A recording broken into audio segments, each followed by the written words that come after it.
So I was talking about the importance of scrupulousness and interest in cultivating the quality of one's relationships in the material and social world as a way of creating the foundations for success in meditation, and that often the difficulties in meditation are not so much difficulties of technique or lack of information as a lack of application on the preparatory stages, particularly in one's daily life.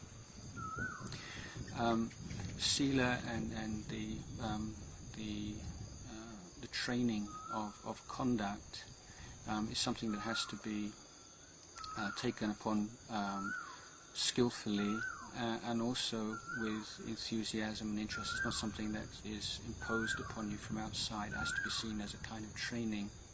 And the ability to see it in that way depends on a certain amount of thought and investigation and use of the wisdom faculty on an initial level. And as you keep the precepts and use them as tools to develop mindfulness and restraint of conduct, then your ability to see things clearly becomes enhanced. So the Buddha said, it's as if you wash your left hand with your right hand and your right hand with your left. The sila cleanses the wisdom faculty cleanses the sila. So as regards the actual meditation practice itself, I would like to really stress this point that a lot of your experience in the meditation session, sitting on the meditation cushion or whatever, is going to be strongly influenced by what you're doing in the rest of the day. That if you are not putting forth effort to be present to your experience, to be clear and awake in your daily life, then it's going to be highly difficult to have that kind of presence of mind, clarity and wakefulness, which are absolutely essential for meditation. Because the peace that arises in Buddhist meditation is not some kind of a dull, flowery, kind of dreamy kind of state. It's the antithesis of that. It's absolute kind of clarity.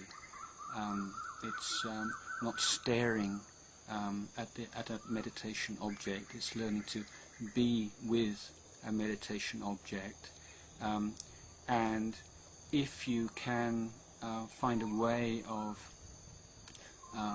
understanding what you're doing, in other words, being with a meditation object such as the breath in a way that you prefer to be with your meditation object to being with thoughts of the past, thoughts of the future, fantasies and imagination, then you're well on the way to experiencing some of the fruits of meditation. So it's not sort of forcing your mind to concentrate on something, but it's finding a way of enjoying that meditation object in a very clear, balanced, bright, wakeful way, to the extent that you're not drawn and attracted to anything else.